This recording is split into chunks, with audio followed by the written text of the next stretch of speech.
వీక్షకులకు నమస్సుమాంజలి.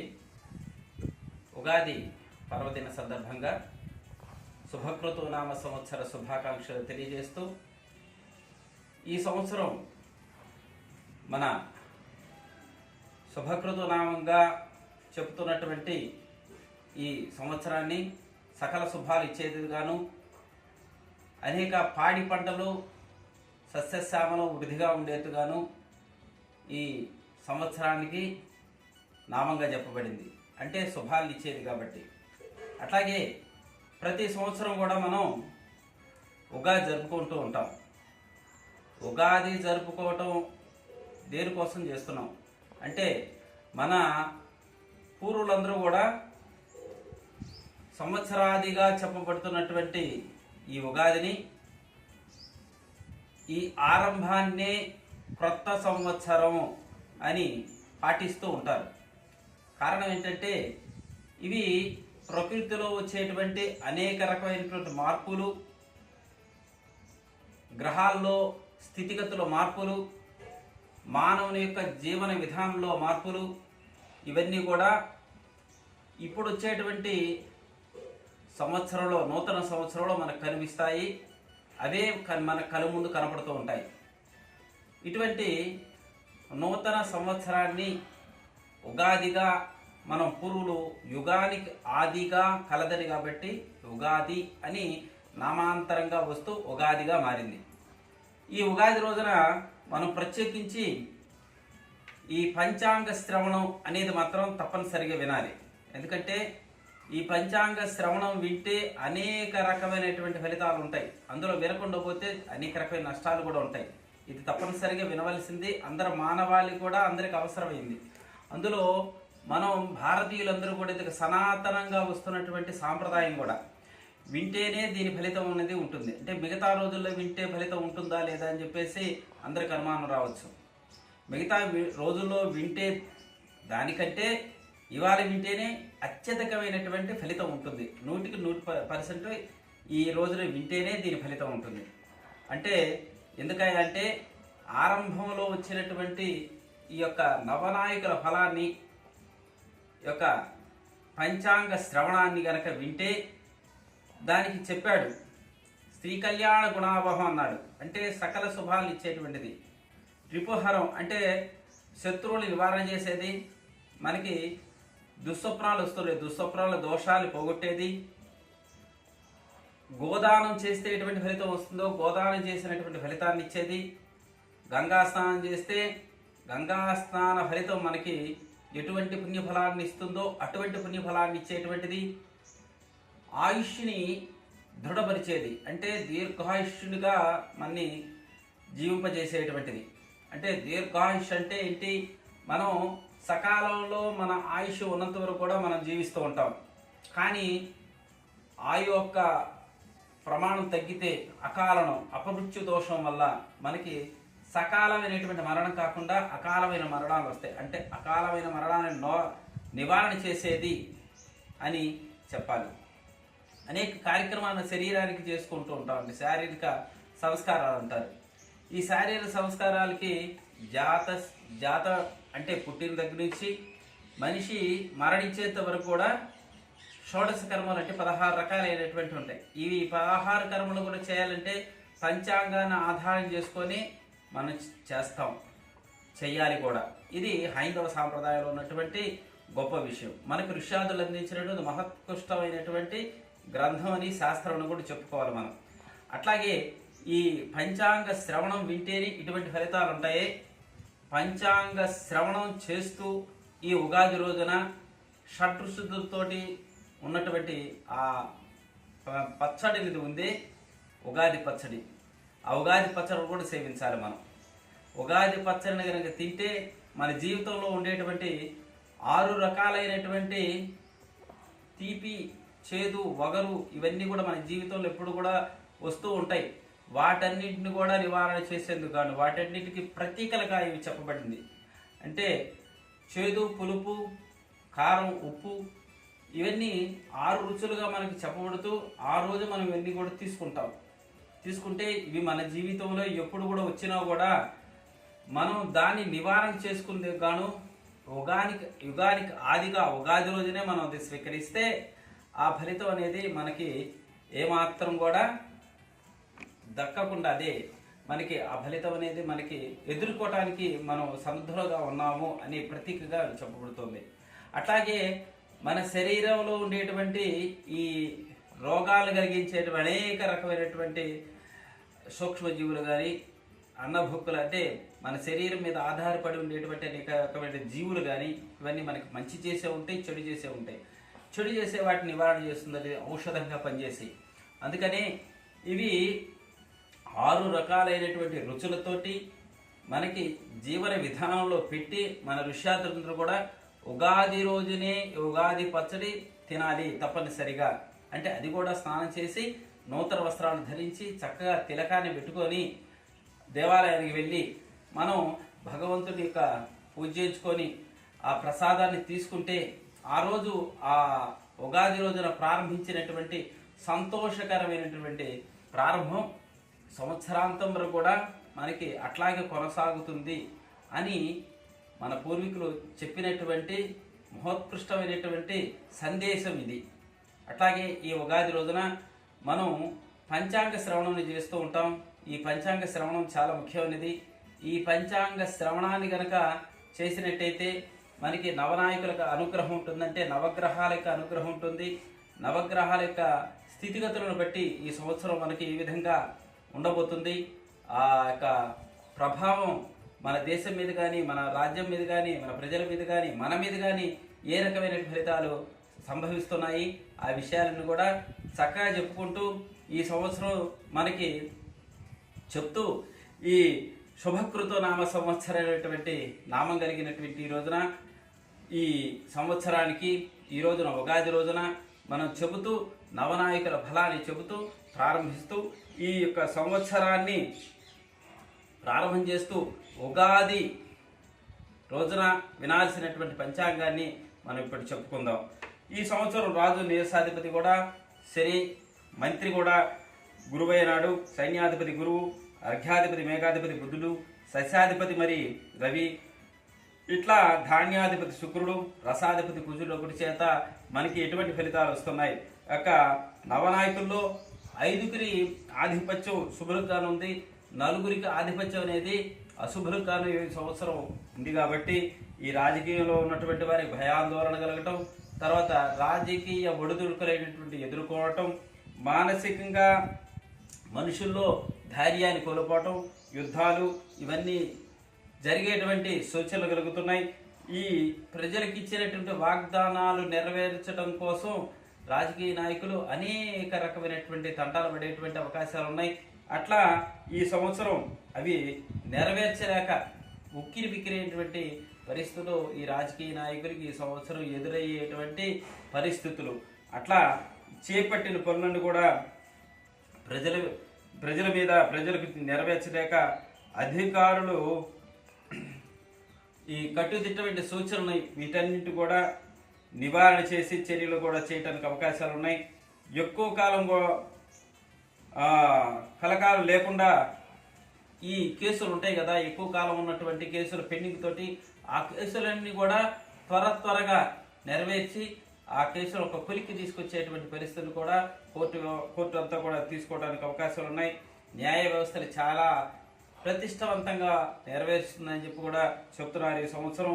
ఇంకా వైద్య విజ్ఞానంలో కూడా మన ముందంజలో వస్తారు, మంచి ఉన్నత స్థానంలోకి రావడానికి అవకాశాలు ఉన్నాయి. సాఫ్ట్వేర్ రంగం కూడా అదవరుడి కంటే ఇప్పుడు ఇంకా పుంజుకునేటువంటి అవకాశాలు ఉన్నాయి, అంటే మంచి ఉద్యోగాలు రావడానికి అవకాశాలు ఎక్కువగా ఉన్నాయి.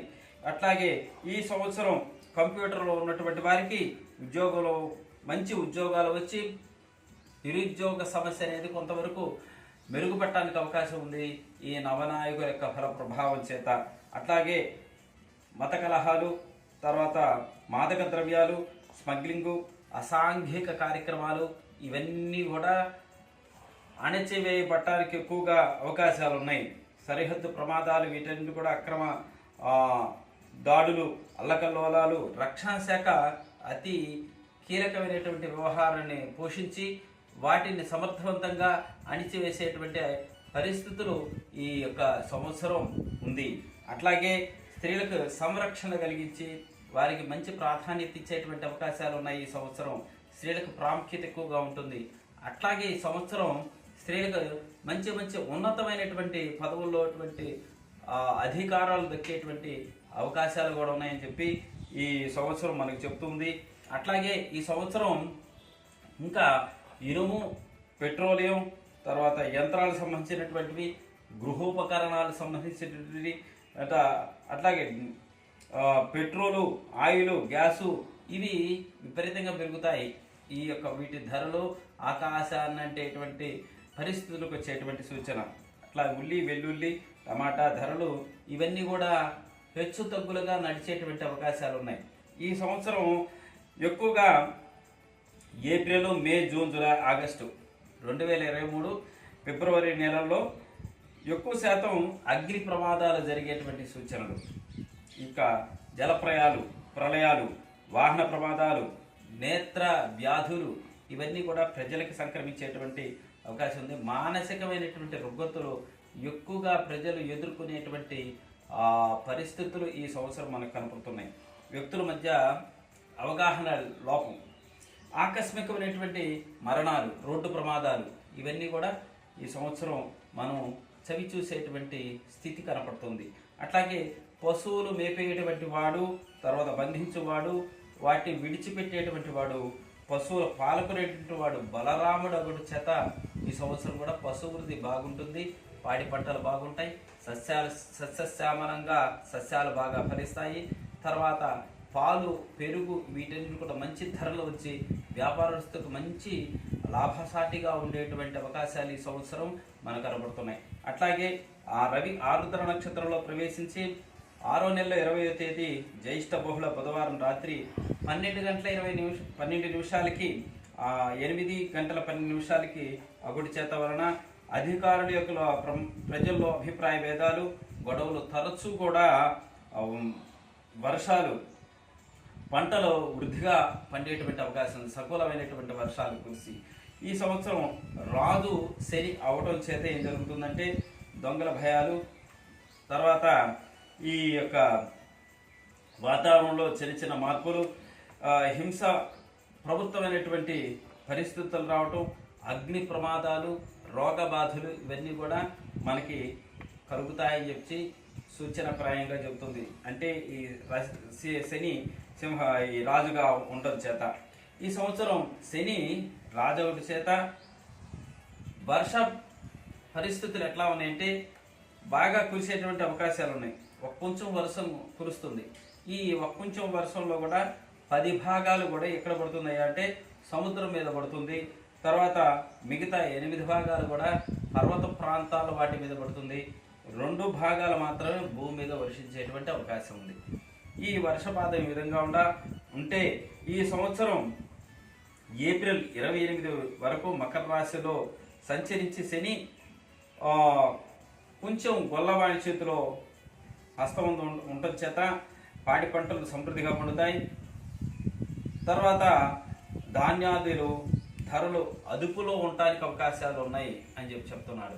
అట్లాగే ఈ శని తర్వాత ఏం చేస్తున్నాడంటే ఒక వేశ్య, చక్కని యుక్త వయసు వేశ్య చేతిలో ఉండటం చేత ఆ యొక్క అనుకూలమైనటువంటి వర్షాలు కురిసి సస్యశ్యామలంగా పంటలు పండేటువంటి అవకాశాలు ఉన్నాయని చెప్తున్నాడు. ఈ 13 జూలై నుండి ప్రజలు ఆయురారోగ్య ఐశ్వర్యాభివృద్ధితోటి సుఖ సంతోషాలతోటి ఉంటారు. అట్లాగే ఈ సంవత్సర ఫలితాలు ఈ విధంగా ఉంటే ఈ సంవత్సరం వచ్చేటువంటి మనకి గురుమూఢమి, శుక్రమూఢమి ఇవి వివాహాది శుభకార్యాలు చేసుకోవడానికి. గురుమూఢం ఉంటే మన వివాహాలు చేసుకోము, శుక్రమూఢం ఉంటే కూడా వివాహాది శుభకార్యాలు ఇవి చేసుకోము. అటువంటి మూఢమి 9 నెల 18వ తేదీ ఆదివారం, శుక్రవారం ప్రారంభమవుతుంది. అది మొదలుకొని 11వ నెల 27వ తేదీ వరకు కూడా, అంటే శుక్రముడు ఆఖరు అప్పటికైపోతుంది. కాబట్టి ఈ మధ్యకాలంలో మనకి వివాహాది శుభకార్యాలు అవన్నీ కూడా నింద్యము, అంటే చేసుకోరు. ఈ శుభకృతనామ సంవత్సరంలో గురుమూడు అనేది మాత్రం లేదు, శుక్రముడు ముందు చెప్పుకున్నాము. అట్లాగే కత్తెర విషయానికి వచ్చేసప్పటికి 5వ నెల 4వ తేదీ లగాయతు. ఇది చిన్న కత్తెర అంటారు. ఈ చిన్న కత్తెర మనకి ఇంటి మీద కప్పులు వేయటానికి కోసం వేసేటువంటి వాటి నిమిత్తం కానీ, తర్వాత సెంట్రింగ్ పెట్టి పైకప్పులు వేసేటువంటి చెక్కతోటి చేసేటువంటి పనులతో కూడినటువంటి పనులు కానీ ఇవన్నీ కూడా చేయకూడదు. అట్లాగే ఈ నిజ కత్తెర 5వ నెల 11వ తేదీ బుధవారం లగాయతు. 5వ నెల 29వ తేదీ వరకు కూడా ఈ నిజ కత్తెర ఉంది. ముందుగా మనం చెప్పుకున్నటువంటి డొల్ల కత్తెర అంతగా పట్టించుకోరు, కానీ నిజ కత్తెర మాత్రం తప్పనిసరిగా ఆచరిస్తారు.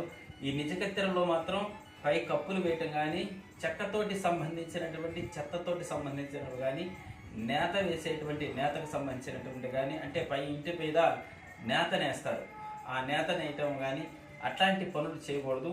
అంటే ఈ యొక్క ఈ కత్తెర విషయంలో అంటే చెక్కతోటి చేయకూడనటువంటి పనులుగా చెప్తూ, అట్లాగే ఈ సంవత్సరం మనకి గ్రహణాల విషయాల గురించి ఆలోచించినట్టయితే ఈ గ్రహణాలు ఈ సంవత్సరం 10వ నెల 20వ తేదీ మంగళవారం సాయంత్రం 5:03 శుభకృత నామ సంవత్సరం ఆశ్వీజ బహుళ అమావాస్య మంగళవారం రోజున 25/10/2022 స్వాతి నక్షత్రము ద్వితీయ చరణంలో కేతుగ్రస్తంగా సూర్యగ్రహణం ఈ సంవత్సరం మనకి ఉంది. ఈ సూర్యగ్రహ ప్రభావం చేత సాయంకాలం 5:03 నుంచి ప్రారంభమైతే మధ్యకాలం 5:28, మోక్షకాలం 5:35, ఆద్యంత పుణ్యకాలం 32 మాత్రమే. ఈ గ్రహణం స్వాతి నక్షత్రం వారు తులారాశిందు పట్టుడి చేత చిత్తా స్వాతి విశాఖ నక్షత్ర జాతకులు ముఖ్యంగా కన్యా తుల ఈ రాశుల వారి గ్రహణాన్ని చూడటం అంత మంచిది కాదు. తర్వాత గ్రహణానంతరం వాళ్ళ యొక్క చంద్రబింబాన్ని, తర్వాత ఆ కేతు యొక్క బింబాన్ని అభిషేకించి ఆ యొక్క ఉలవలు దానం చేసి ఆ గ్రహణ శాంతి కోసం ఆ చంద్రబింబాన్ని, ఆ కేతుగ్రహ సంబంధమైనటువంటి సర్పరూపాన్ని దానమిచ్చి తగు శాంతిని చేసుకున్నట్టయితే తద్దోష పరిహారం అవుతుంది. గ్రహణం పట్టినప్పుడు స్నానం చేసి, తర్వాత గ్రహణం ఇచ్చినప్పుడు కూడా స్నానం చేసి ఆ యొక్క గ్రహణ యొక్క దోషాన్ని మనం తగలకుండా చాలా వరకు నివృత్తి మార్గాన్ని అనుసరిస్తే మనకి ఆరోగ్యం బాగుంటుంది, అన్ని విధాల శుభదాయకంగా ఉంటుందని చెబుతూ, అట్లాగే ఈ గ్రహణం శుద్ధ మోక్షం అయిన తర్వాత మనం యథావిధిగా శాంతి చేయించుకోవాలని చెప్పి చెప్తున్నాడు.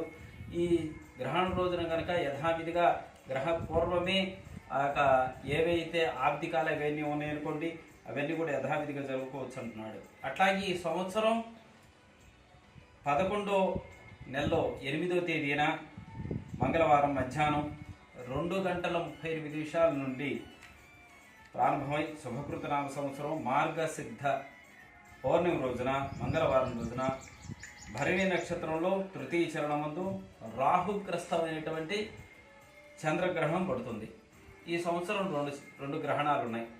అవి ఒకటి ముందుగా చెప్పుకున్నటువంటి సూర్యగ్రహణం, తర్వాత చంద్రగ్రహణం. ఇది స్పర్శకాలం ఎప్పుడంటే మధ్యాహ్నం 2:38 ఆ గ్రహణం పడుతుంది, స్పర్శకాలం అంటారు. తర్వాత అదే మధ్యకాలాన్ని మనకు చూసుకున్నట్టయితే 4:28 మధ్యకాలం అవుతుంది. మోక్షకాలం అంటే గ్రహణం విడిచేటువంటి సమయాన్ని 3:40 పూర్తిగా విడుస్తుంది. ఈ మోక్షకాలం 6:18 ఉంటుంది. పూర్తిగా విడిచిన తర్వాత అంటే 3:45 తర్వాత మనం ఆ స్నానాదులన్నీ కూడా చేసుకొని గ్రహణ శాంతి కోసం ఎవరైతే ఈ నక్షత్రాలు వారు ఉన్నారో, అంటే అశ్విని, భరణి, కృత్తికా నక్షత్ర జాతకులు ఎవరైతే ఉన్నారో, ముఖ్యంగా ఈ నక్షత్రాల్లో పుట్టినటువంటి వారు కానీ నక్షత్రాల వారు కానీ గ్రహణాన్ని చూడకుండా ఉండటమే చాలా మంచిది. ఆ తద్దోష పరిహారార్థం తర్వాత ఆ యొక్క రాహు శాంతి కోసం మనం ఏం చేయాలంటే మినువులు, తర్వాత నాగు పడిగను కూడా ఇచ్చి దానం చేసి ఆ గ్రహణ దోష నివృత్తి కోసం శాంతిని జరిపించుకుంటే సకల శుభాలు పొందుతారు. వారికి అన్ని విధాలుగా వారికి కలిసి వచ్చేటువంటి అవకాశాలు ఉంటాయి. ఈ సంవత్సరం కూడా మనకి పుష్కర విషయాన్ని మనం చూసుకున్నట్టయితే పుష్కరం ఈ సంవత్సరం ప్రతి సంవత్సరం కూడా ఒక్కొక్క నదికి ఒక్కొక్క బృహస్పతి సంచరిస్తూ ఉంటాడు. కాబట్టి ఆ బృహస్పతి సంచరించినటువంటి ఆ రాశిలో పుష్కరం ఏర్పడుతుంది. ఆ పుష్కరం ఈ సంవత్సరం 4 నెల 13 తేదీ శుభకృత నామ సంవత్సర చైత్ర శుద్ధ ద్వాదశి బుధవారం లగాయతు ప్రణీతా నదికి ఈ సంవత్సరం పుష్కరాలు ఉన్నాయి. ఈ ప్రణీతా నది పుష్కరాలు 4/24 చైత్ర బహుళ ఆదివారం వరకు కూడా ఈ 12 దినాలు కూడా ఈ ప్రణీతా నది పుష్కర కాలంగాను 12 రోజులు జరుపుతారు. ఈ పుష్కర సమయంలో ఆంధ్రప్రదేశ్ ఆ ప్రదేశంలో మార్కెండ్లలో చోప్రాలోని బెల్లంపల్లి వద్ద, కరీంనగర్, వరంగల్లు, ఈ కాశీ విశ్వక్ష క్షేత్రము, తర్వాత ముక్తేశ్వర క్షేత్రం వద్ద కూడా ఈ నది ప్రవహిస్తూ ఉంది. ఈ 12 రోజులు కూడా ప్రణీతా నది ప్రవాహక ప్రాంతాలైనటువంటి ఈ ప్రదేశాల్లో కనుక స్నానాది తర్పణలు కనుక పితృదేవత తర్పణ కనుక ఇచ్చినట్టయితే, స్నానాన్ని ఆచరించి ఇష్టదేవతారాధనకి చేసినట్టయితే వారికి పూర్వజన్మ కృతం ఉన్నటువంటి దురితాలన్నీ కూడా క్షయమైపోయి వారి పితృదేవతలకు ఇచ్చేటువంటి తిల పిండ ప్రదానాల వలన వారికి కూడా ముక్తి కలుగుతుంది పుష్కర శ్రాద్ధం వలన. ఈ పుష్కర శ్రాద్ధంలో ఆ సమయంలో దాన ధర్మాదులన్నీ కూడా చేసి వారు ఇచ్చేటువంటి దాన ధర్మాదుల వలన వాళ్ళ పూర్వమైనటువంటి వారందరూ కూడా ముక్తి కలుగుతుంది శాస్త్రం చెప్తూ ఉంది. ఇటువంటి పుష్కర విషయాల గురించి మనం కూడా చక్కగా చెప్పుకున్నాం. ఈ సంవత్సరంలో వచ్చేటువంటి అనేక రకమైనటువంటి రాసుల వారికి ఏ విధమైనటువంటి పరిస్థితులు ఉన్నాయి, ఆ పరిస్థితులను బట్టి వారి యొక్క ఏ విధమైనటువంటి లాభ నష్టాలు, ఏ విధమైనటువంటి ఇంకా వారి యొక్క రాజ్యపూజ్యాలు ఈ సంవత్సరం ఎట్లా ఉన్నాయో ఒకసారి మనం పరిశీలనగా చూద్దాం. ఈ సంవత్సరం గోచార రీత్యా గ్రహ సంచారాన్ని అనుసరిస్తూ ఈ 12 రాసుల వారికి కూడా ఆదాయ వ్యయాలను తెలుపుతూ, అట్లాగే రాజ్యపూజ్యాన్ని కూడా మనం ఏ విధంగా ఉంది 12 రాసుల వారికి ఒకసారి తెలుసుకుందాం. మేషరాశి వారికి ఆదాయం 14, వ్యయం కూడా 14, రాజ్యపూజ్యం 3, అవమానం 6. వృషభ రాశి వారికి ఈ సంవత్సరం ఆదాయం 8, వ్యయం కూడా 8, రాజ్యపూజ్యం 6, అవమానం కూడా 6. తర్వాత మిథున రాశి వారికి 11 ఆదాయం, 5 వ్యయం, రాజ్యపూజ్యం 2, అవమానం కూడా 2. కర్కాటక రాశి వారికి 5 ఆదాయం, 5 వ్యయం, రాజ్యపూజ్యం 5, అవమానం 2. సింహరాశి వారికి ఈ సంవత్సరం 8 ఆదాయం, 14 వ్యయం, రాజ్యపూజ్యం 1, అవమానం 5. కన్యా రాశి వారికి ఈ సంవత్సరం 11 ఆదాయం, 5 వ్యయం, రాజ్యపూజ్యం 4, అవమానం 5. తులారాశి వారికి ఈ సంవత్సరం 8 ఆదాయం, 8 వ్యయం, రాజ్యపూజ్యం 7, అవమానం 5. వృశ్చిక రాశి వారికి 14 ఆదాయం, 14 వ్యయం, రాజ్యపూజ్యం 3, అవమానం 1. ధనస్సు రాశి వారికి 2 ఆదాయం, 8 వ్యయం, రాజ్యపూజ్యం 6, అవమానం 1. మకర రాశి వారికి 5 ఆదాయం, 2 వ్యయం, రాజ్యపూజ్యం 2, అవమానం 4. కుంభరాశి వారికి 5 ఆదాయం, 8 వ్యయం, రాజ్యపూజ్యం 5, అవమానం 4. మీనరాశి వారికి ఈ సంవత్సరం ఆదాయం 2, వ్యయం 8, రాజ్యపూజ్యం 1, అవమానం 7. ఈ విధంగా ఈ 12 రాశుల వారికి రాజ్యపూజ్యము, అవమానాలు ఇవన్నీ ఉన్నాయి, ఆదాయ వ్యయాలు ఈ విధంగా ఉన్నాయి. ఈ సంవత్సరం సంక్రమయ్య ఏ విధమైనటువంటి ఫలితాన్ని ఇస్తున్నాడు, ఈ సంక్రమయ్య సంచారం వలన కలిగేటువంటి పరిణామాలు ఏ విధంగా మన దేశం మీద ఉంటున్నాయి, ఆ ప్రభావం ఎట్లా ఉంటుంది, సంక్రమయ్య ఏ వాహనాన్ని ఎక్కాడు, ఏ వాహనం ఎక్కి వస్తే ఆ సంక్రమయ్య మనకి ఏ రకమైనటువంటి ఫలితాన్ని ఇస్తాడు అని తెలుసుకుంటూ మకర సంక్రమణ పుణ్యకాల విశేషాన్ని మనం చెప్పుకుంటూ, ఈ సంక్రాంతి పురుషుడు రాక్షస అనే నామధేయాన్ని కలిగి ఉన్నాడు, పెద్ద పులి వాహనాన్ని ఎక్కాడు. ఈ శుభకృత నామ సంవత్సరంలో పుష్యబహుళాష్టమి శనివారం రాత్రి చిత్తా నక్షత్రయుక్త సింహలగ్నంలో అనగా 1వ తేదీ 1వ నెల జనవరి 1వ నెల 14వ తేదీ 2023 రాత్రి 2:06 రవి మకర రాశిలోకి ప్రవేశిస్తాడు. దీన్నే మకర సంక్రాంతి అంటారు. ఈ మకర సంక్రాంతి పర్వదినంలో అనేక రకమైనటువంటి పుణ్య విశేషాలు ఉన్నాయి, దాన ధర్మాదులు చేస్తూ ఉంటారు. కానీ ఈ సంకురమయ్య ఆ నామధేయాన్ని కలిగి ఏ విధమైనటువంటి ఫలితాలను ఇస్తున్నాడు, ఆ యొక్క విషయాలను కూడా మనం విశేషంగా తెలుసుకుంటూ, రాక్షస నామధేయం వలన కొంత ప్రాంతాల్లో వారికి గిరిజనులకి అరిష్టం కలుగుతుంది అని చెప్తూ శుద్ధోదక స్నానాన్ని చేస్తున్నమాట. మంచి వర్షం కురుస్తుందట దాని ప్రభావం చేత. తర్వాత యవాక్షతులు అక్షతులుగా పూజింపబడ్డాడు, అంటే గోధుమ పంట బాగా నష్టం కలుగుతుంది. రక్త వస్త్రాన్ని ఎర్రని వస్త్రాన్ని ధరించాట, యుద్ధ భయం కలుగుతుంది అన్నాడు, ప్రాణ నష్టం రోగ బాధలు కలుగుతాయి. అట్లాగే చందన లేపనం చేసుకొని ఉన్నాడు, సుగంధ వృద్ధి, బ్రాహ్మణులకు అరిష్టం కలుగుతుందని చెప్పన్నాడు. జాజీ పుష్పాన్ని ధరించి ఉన్నట మెడలో, అది కీర్తి ప్రతిష్టలు పెరుగుతాయి దేశానికి. మెడలో ఆభరణం ముత్యాభరణాలు ధరించి ఉన్నట, ఈ ముత్యాభరణాలు ధరించడం వలన శుభాలు జరుగుతాయి, అన్ని విధాల బాగుంటుందన్నాడు. వెండి పాత్రలో భుజించాటైనా వెండి పాత్రలో వెండి ధర బాగా పెరుగుతుందని చెప్తున్నాడు. తర్వాత పాయసాన్నాన్ని భుజించాడు, ఈ పాడి పశువుల నష్టం, బియ్యం ధరలు కూడా ఎక్కువ పెరుగుతాయిట. ఇంకా అరటి పండుని తిన్నాట, పండ్ల తోటలు నష్టం కలుగుతుందని చెప్పన్నాడు. తుపాకీ ఉపయోగపెట్టాట, ఈ పశువులకి జంతువులకి నాశనం కలుగుతుందిట. ఎర్రని గొడుగు ధరించాడు, మంత్రుల్లో విభేదాలు యుద్ధ ప్రమాదాలు కూడా జరుగుతాయని చెప్పి అంటున్నాడు. క్రోధముఖంతో కోపంతో ఉన్నాడు, దీని ప్రభావం చేత జన నష్టం కలిగేటువంటి అవకాశం ఉంది. దక్షిణ దిశగా ఆయన ప్రయాణం చేశాడు. ఈ దక్షిణ దిశగా దక్షిణ దిశలో ఉండేటువంటి ఆ దక్షిణ దిశ ఉండేటువంటి ఆ ప్రాంతానికి కూడా అరిష్టం కలుగుతుంది. అష్టమి తిథి నాడు రావటం వల్ల ధరలు నిరంతరంగా ఉండకుండా హెచ్చు తగ్గులుగా ఉంటూ అనేక రకమైన ఇబ్బందులు పడతారు ప్రజలు. చిత్తా నక్షత్రంలో ఉండటం వల్ల దేశోద్ధరణలు సంభవిస్తాయి, అంటే అనేక రకమైన విచిత్రమైనటువంటి సంఘటనలు జీవితంలో జరగడానికి అవకాశం ఉంటాయి, ప్రజలు అనేక ఇబ్బందులుగా కలగటానికి అవకాశాలు ఉంటాయని చెప్తున్నాడు.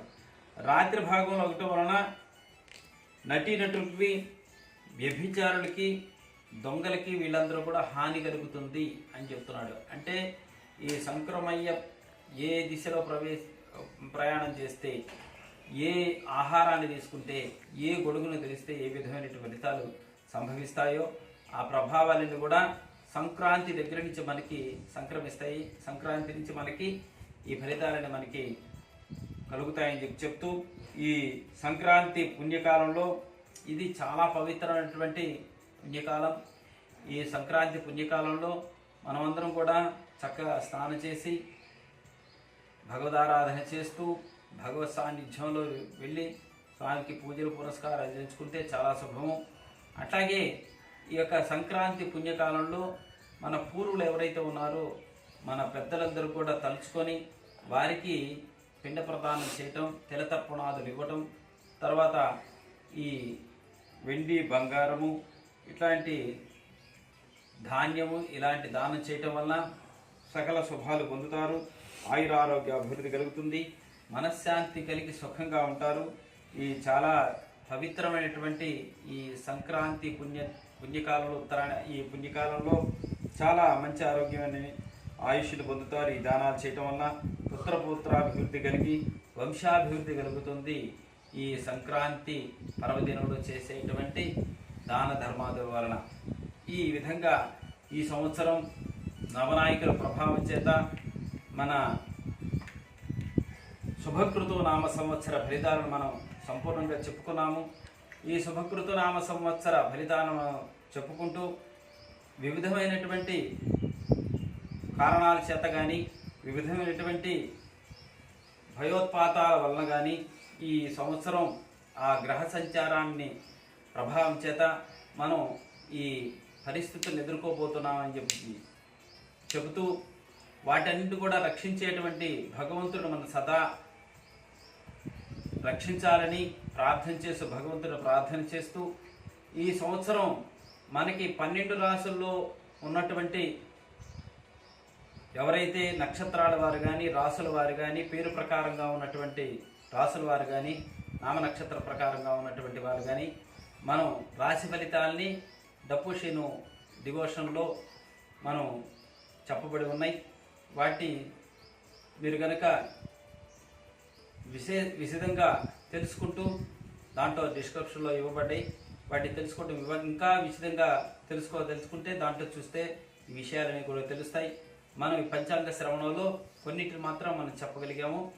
తదుపరి ఈ పంచాంగ శ్రవణ ప్రభావం చేత మనం ఈ లోకంలో ఉన్నటువంటి వారందరూ కూడా మన భగవద్ అనుగ్రహం చేత సకల శుభాలు పొందాలని చెప్పేసి శుభకృతనామ సంవత్సర శుభాకాంక్షలు తెలియజేస్తూ స్వస్తి ప్రజాభ్య పరిపాలయంతాం న్యాయేన మార్గేణ మహిమహీషాః గోబ్రాహ్మణేభ్యः శుభమస్తు నిత్యం లోకాः సమస్తాः సుఖినో భవంతు. స్వస్తి.